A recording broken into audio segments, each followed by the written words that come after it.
Hello my students, welcome my YouTube channel. Start करते हैं आज बायोलॉजिकल मॉलिक्यूल्स। इस इस चैप्टर को इम्पोर्टेंस लेना, बहुत ध्यान से पढ़ना। ये चैप्टर आपकी बायोलॉजी का ऐसे समझो बेसिक है, ठीक है। और आज का टॉपिक तो बिल्कुल ही बेसिक है, यहाँ से क्वेश्चंस आ सकते हैं। मैं डियर्स आपको मैं गारंटी देता हूँ, इस लेक्चर खत्म होने के बाद आपको सिर्फ इसको 5 मिनट दे देना और रिवाइज कर देना, कभी भूलोगे नहीं। सिर्फ क्या चाहिए, आपका ध्यान चाहिए। ध्यान से देखकर ध्यान से लेक्चर को देखना है, बाकी सारा कुछ क्लियर करवा दूंगा, सारा कुछ आपको समझ में आ जाएगा। बायोलॉजिकल मॉलिक्यूल्स थोड़ा सा कल हमने कॉन्सेप्ट दिया था फर्स्ट नंबर लेक्चर में, आज सेकंड नंबर लेक्चर है। अब आज पढ़ेगी तो बायोलॉजिकल मॉलिक्यूल्स तो आपको बता देते हैं। बायोलॉजिकल मॉलिक्यूल्स किसको कहते हैं? ऐसे मॉलिक्यूल्स जो हमें लिविंग बॉडी से मिले उनको कहोगे बायोलॉजिकल। और जब cell structure means chemical composition of जब सेल आपको मैं पढ़ाऊंगा तो वहाँ पर बायोलॉजिकल मॉलिक्यूल्स की थोड़ी सी जो डेफिनेशन होगी चेंज होगी, जो आपको मैं वहीं पर बता दूंगा, अभी बताने की जरूरत नहीं है, ठीक है। Those molecules which present in life या living organism that is called biological molecules. चाहो तो कहो तो मैं डेफिनेशन लिखवा देता हूँ, कोई दिक्कत नहीं, ऐसा सा नोट्स होना चाहिए आपको, ठीक है। Those molecules which present in living organism, living body, that is called biological molecules, ठीक है। बायोलॉजिकल मॉलिक्यूल्स के दो टाइप्स होते हैं। कितने डियर्स? दो टाइप्स। ध्यान से सुनिएगा,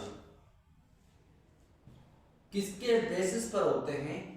on the basis of composition, on the basis of composition. दो टाइप्स होते हैं। कितने? दो। कौन कौन से होंगे? एक को कहेंगे ऑर्गेनिक मॉलिक्यूल, दूसरे को इनऑर्गेनिक मॉलिक्यूल कह सकते हैं। इनऑर्गेनिक मॉलिक्यूल, ध्यान से सुनिएगा। एक को कहोगे ऑर्गेनिक मॉलिक्यूल, दूसरे को कहोगे इनऑर्गेनिक मॉलिक्यूल। ऑर्गेनिक मॉलिक्यूल का मतलब है ऐसे मॉलिक्यूल्स जिसमें कार्बन एंड हाइड्रोजन एक साथ में मिल जाए, एक साथ हो, तो उन मॉलिक्यूल्स को कहेंगे ऑर्गेनिक मॉलिक्यूल, ठीक है। Those molecules which have present carbon and hydrogen together, those molecules which are present carbon and hydrogen, ये तो ठी है, ठीक है बच्चों, ठीक together, that is called biomolecules. That is called biomolecules. Biomolecules तो हैं बट ऑर्गेनिक मॉलिक्यूल्स, ठीक है। कौन सा एग्जांपल है? जैसे प्रोटीन होता है ना, जैसे आपका कार्बोहाइड्रेट होता है, ये सारे इसके एग्जांपल्स हैं। कार्बोहाइड्रेट का एग्जांपल आपको मैं दे देता हूँ, जैसे ग्लूकोज है, glucose C6 H12O6, carbon and hydrogen एक साथ, तो उन मॉलिक्यूल्स को क्या कहोगे? Biological molecules, but means organic molecules. Organic molecules और इनऑर्गेनिक मॉलिक्यूल्स में डिफरेंस क्या है? और यहाँ पर इन मॉलिक्यूल्स में कभी भी कार्बन एंड हाइड्रोजन एक साथ नहीं होगी। Those molecules which have not carbon and hydrogen together, that is called inorganic molecules. जैसे अभी डेफिनेशन इसको छोड़ते हैं, लिख लेते हैं, आप खुद लिख लेना। H2CO2 प्लस में O2, ये सारे जो भी है ना, ये इनऑर्गेनिक मॉलिक्यूल्स, ETC, ठीक है। उसके बाद ध्यान से सुनिएगा, अभी बायोमॉलिक्यूल्स ऐसे मॉलिक्यूल्स जो लिविंग बॉडी में मिल जाए, जैसे protein, lipid, fatty acid, nucleotides, RNA, DNA, ये सारे बायोमॉलिक्यूल्स हैं। उसके दो types on the basis of composition. एक को कह रहे थे कि ये बायोमॉलिक्यूल तो है बट ऑर्गेनिक है कि इनऑर्गेनिक है, ऑर्गेनिक के बारे में बताया, इनऑर्गेनिक के बारे में बताया। उसके बाद आगे चलते हैं, इसकी हिस्ट्री आप लेना चाहते हो तो ले लो, उसके बाद आगे दो टाइप और भी है वो आपको पढ़ा देते हैं।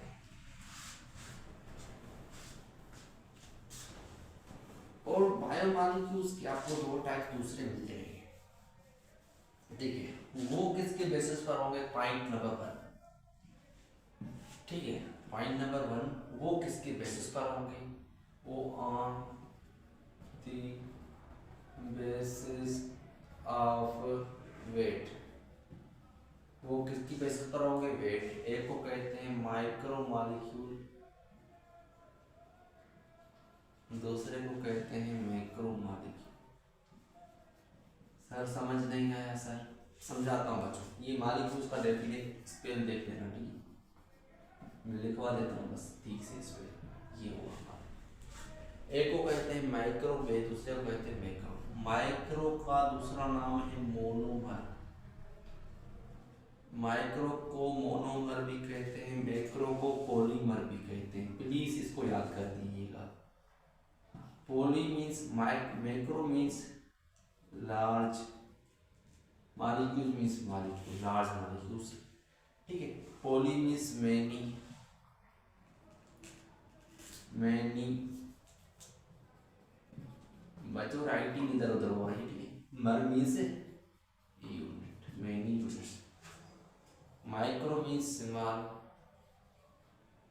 Molecules means mono means, molecule means molecule, mono means one, mer means unit, ठीक। ऐसे मॉलिक्यूल्स जो एक यूनिट के बने हो या जिसका लो वेट हो उनको कहेंगे micro molecules. Those molecules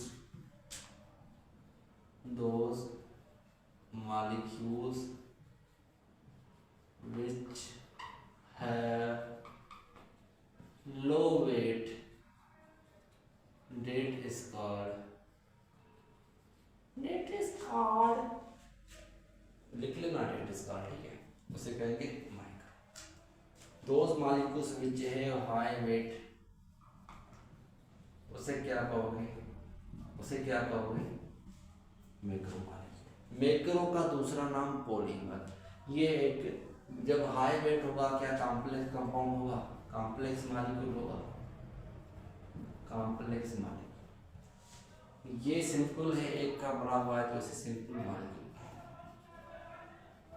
molecule कहेंगे। प्लीज इसको याद कर दीजिएगा, ठीक है, बस यही काफ़ी है। उसके बाद दो टर्म्स आ जाते हैं मेटाबॉलिज्म। जब भी हम सेल कंपोजिशन पढ़ते हैं, केमिकल रिएक्शन के बारे में पढ़ते हैं तो मेटाबॉलिज्म आना चाहिए। बायोलॉजी जब पढ़ रहे हैं तो बायोमॉलिक्यूल्स और मेटाबॉलिज्म 2-3 टर्म्स हैं जो आपको आने चाहिए, ठीक है। चलो स्टार्ट करते हैं, बट ये मिटा देते हैं अभी के लिए। इसकी स्क्रीनशॉट वगैरह लेना चाहते हो तो ले लो, कोई दिक्कत नहीं। चलो आ जाओ, ये याद होने चाहिए बिल्कुल ही। और यहाँ से थोड़ा सा चेंज कर लेके पूछ सकते हैं कि मैक्रो मॉलिक्यूल का दूसरा नाम क्या है, ठीक है, या माइक्रो का दूसरा नाम क्या है, ठीक, ये ऐसे पूछ सकते हैं, इसलिए इसको मेमोराइज कर देना है कॉन्सेप्ट। उसके बाद मेटाबॉलिज्म, दो टर्म्स आ जाते हैं मेटाबॉलिज्म। ये ऐसे ही टर्म्स पढ़ा रहा हूँ, ठीक है, आपके बुक में यूज थे, मैंने इंट्रोडक्शन नहीं पढ़ाया, अभी पढ़ा रहा हूँ मेटाबॉलिज्म, क्योंकि अभी भी इंट्रोडक्शन ही चल रहा है, अभी टॉपिक्स तो हमने स्टडी नहीं किया अभी तक। ध्यान से सुनना, जो भी बॉडी में केमिकल रिएक्शंस होते हैं, उनको हम कलेक्टिवली यानी सारे बॉडी के केमिकल रिएक्शंस को एक वर्ड देते हैं, जिसे क्या कहते हैं, मेटाबॉलिज्म। फिर से बता रहा हूँ, ध्यान से सुनिएगा। Those means all chemical reaction, the sum of all chemical reactions present in body occurs in body, that is called metabolism, ठीक है। sum of all